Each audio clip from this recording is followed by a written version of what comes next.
Check 1, 2. Go! Curious about real estate? Yes! Then you've come to the right place. Get the knowledge you need. Get over the fear and get started. Hello everybody, Michael Quarles, and this is daily deal number 11. I wanted to talk a little bit about daily deal number 11 and kind of go through what's happening on this call. This call is with a Ryan and with a Gabriel, and we're renegotiating a transaction we had on cash purchase. Prior to us putting a house under contract, we actually run the numbers through 7 different data sets.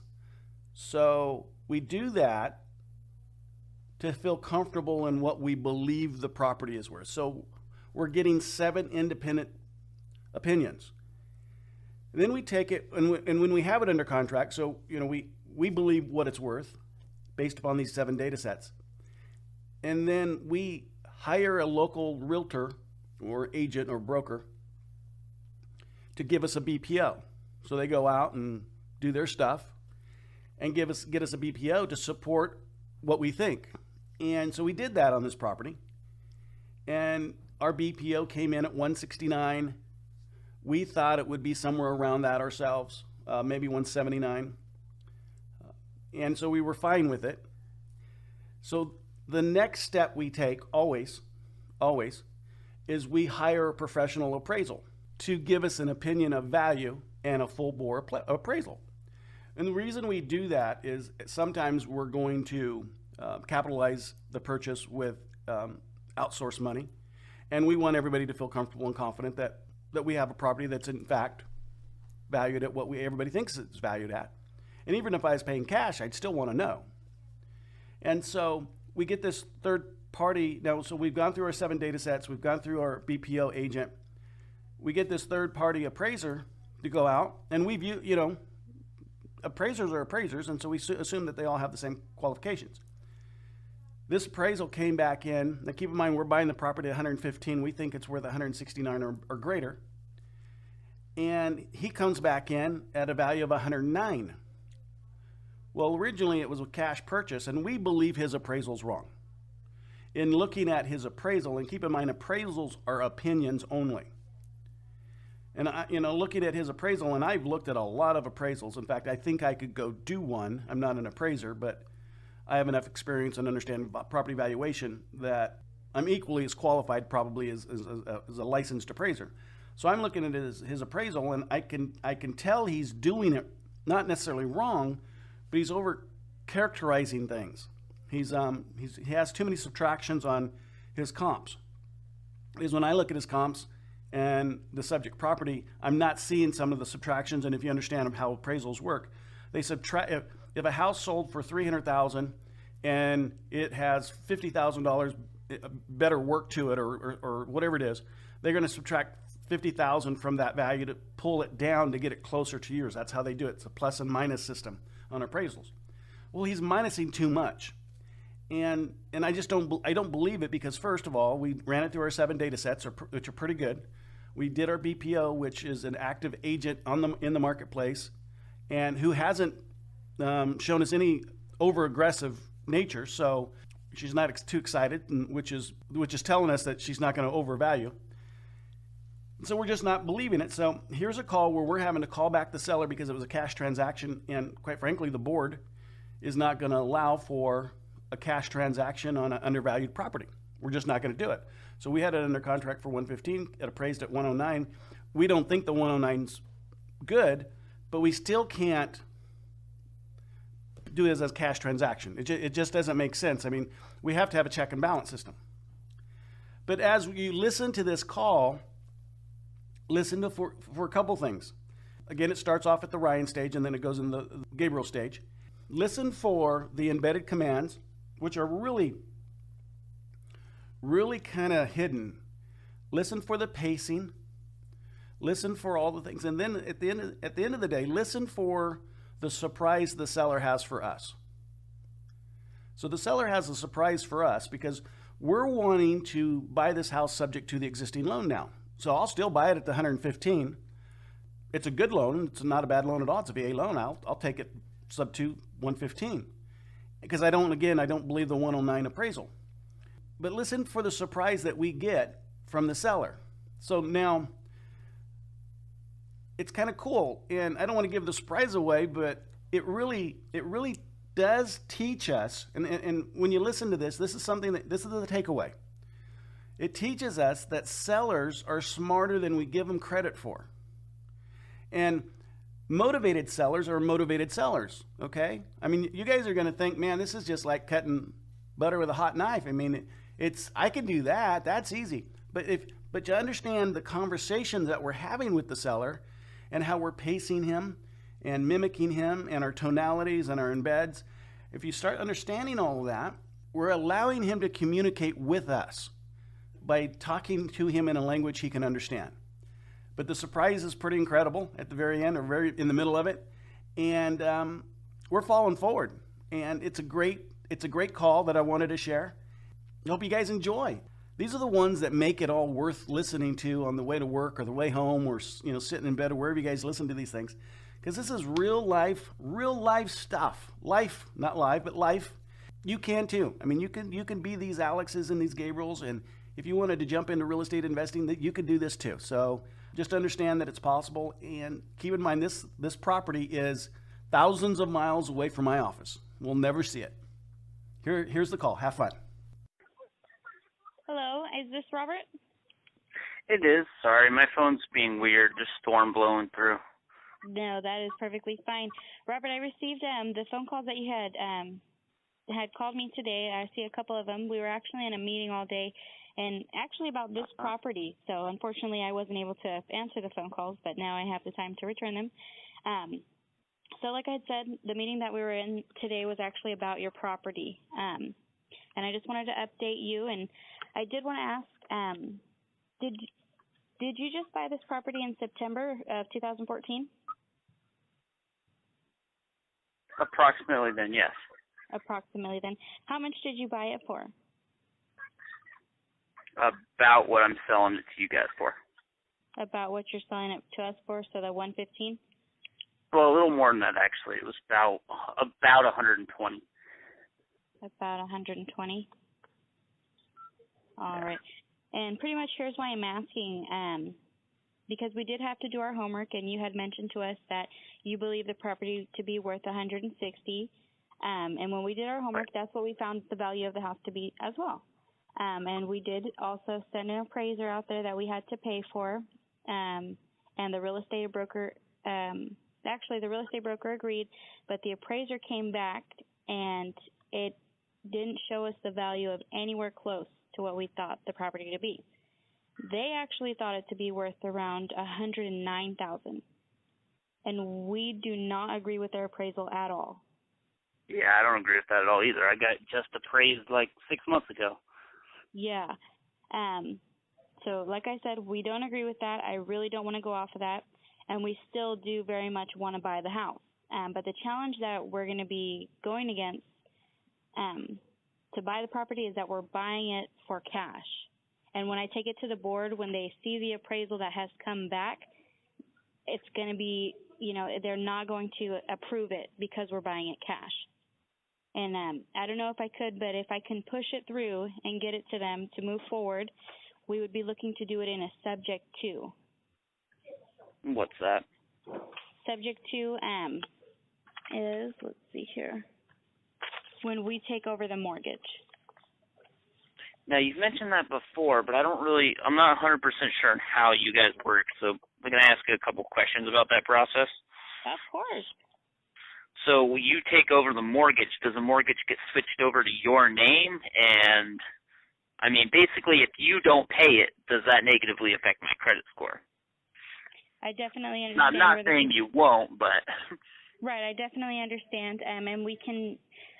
from the beginning, I've noticed that, your credit is a big thing to you, as it should be to everyone else.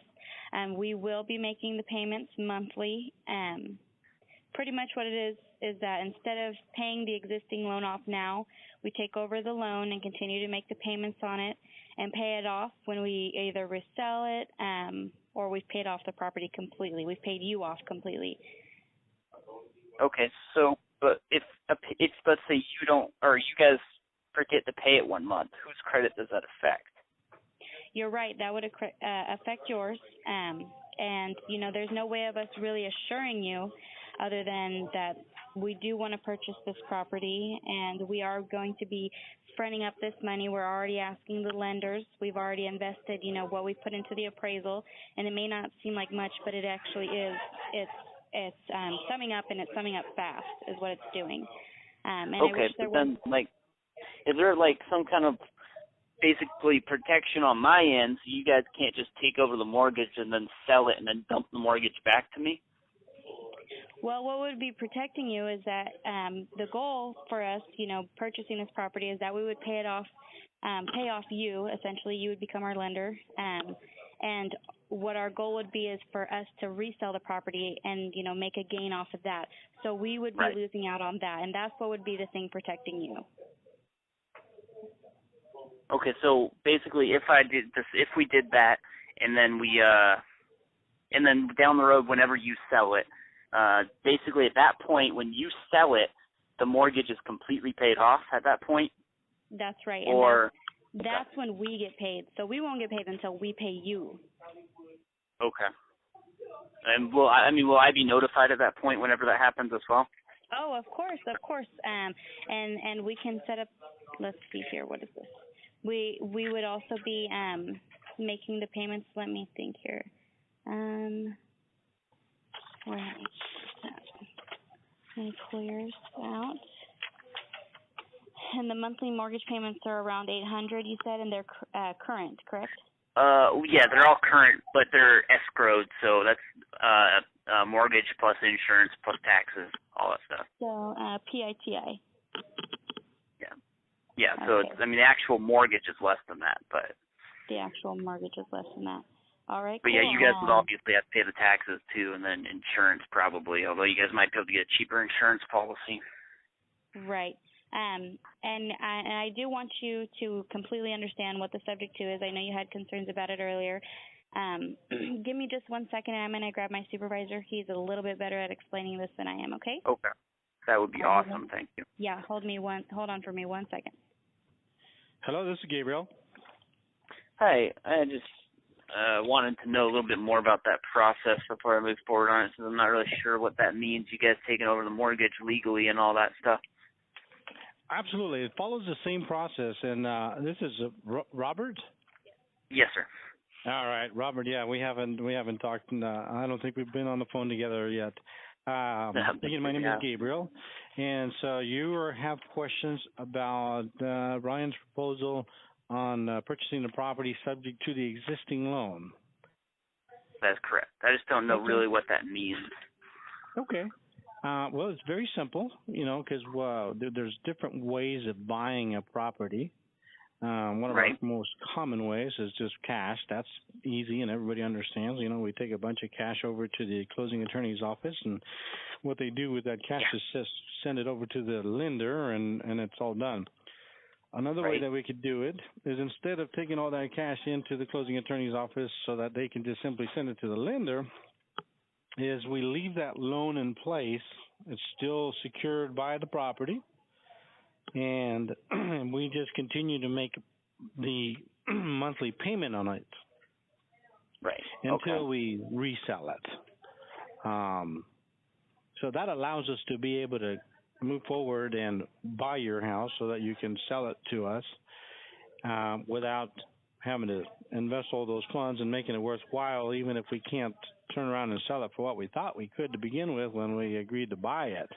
And that's what's coming in. And the only reason why we're still pursuing this, to be honest with you, is because I completely disagree with that appraisal.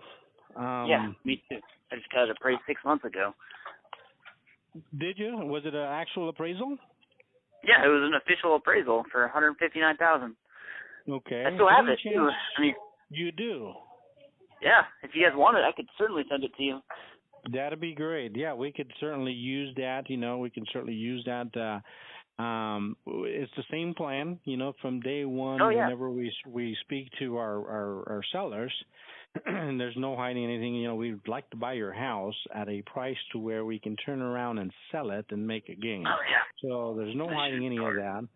And so we do believe that we can actually buy your house, and we're going to obviously go in there and do some invest some more money in it, and do a little upkeeping or upgrading or freshening it up, whatever it is, and to try to make a gain. So we still want to go with that plan. And so back to the question as to what is subject to, we simply buy the house. The process is the same. It goes through the professionals legally. You go through the closing attorney, same closing attorney. They do the same title search, make sure everything on title is okay, that the only lien against it is that loan. It does transfer title. We now own it. We do have insurance on it. Everything is it's the same thing. The only thing is, instead of us taking that sack of cash so that they can just send it forward to the lender, we leave that loan in place. We make the monthly payment while we do what we need to do, which is fix it up and resell it. When we resell it, our new buyer brings in whatever we agreed to sell it to them for. They take it to a new, it's a new escrow, possibly with the same attorneys. It doesn't really matter. So our new buyer brings in their funds. From those funds, the attorney takes the amount still owed to your lender. At that point, pays them off, and we keep the difference. Okay, and then would I be notified at that moment that basically that mortgage has been paid off? Sure, absolutely. Yeah, that could be. In fact, this is something that we need to work together on, Robert. I mean, it's a marriage, if you would, okay? Because the loan remains in place, so it remains in your name until we actually resell it. So we want to make sure that everything is good, that we take care of you. If we need to get a hold of the lender, we'll be calling Robert up and say, hey, Robert, they won't talk to us, but we're ready to sell it. Can you please call them up and tell them to send us a payoff statement? Who is your insurance company? Can we talk to them so that we can add ourselves as additionally insured? God forbid something happens, but if something happens to the property, we'd like to be protected on whatever interest we have on it. So it's a marriage. Yeah. Okay. Well, I mean, basically my question is my biggest concern was that when you guys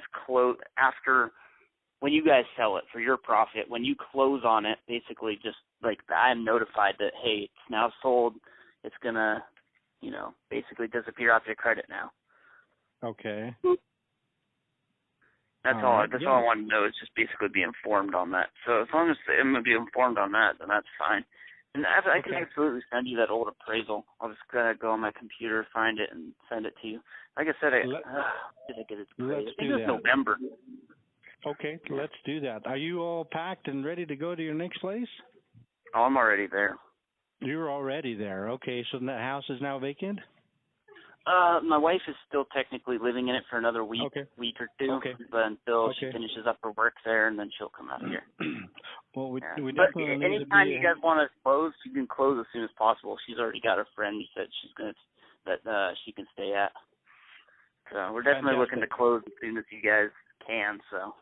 Okay. Well, fantastic. Then let's move forward. Let's commit to doing two things. On your end, please see if you can find that appraisal. Send it over to us. You got our email.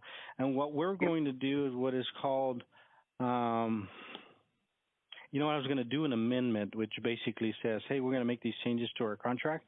Let me do this. Let me just send you a fresh contract because the wording on the subject to is very crucial. We need to be on the same page. So I'm just going to have Ryan write a new purchase agreement. Send that over to you. You do work through emails, right? So it's pretty easy for you to take that, sign it, and get it back to us? Yeah, that'll be really easy for me. So on this new agreement, then, basically there's no legal fees or attorney fees or tax stamp money coming out of my pocket at our closing? It'll be the same deal we had before, Robert.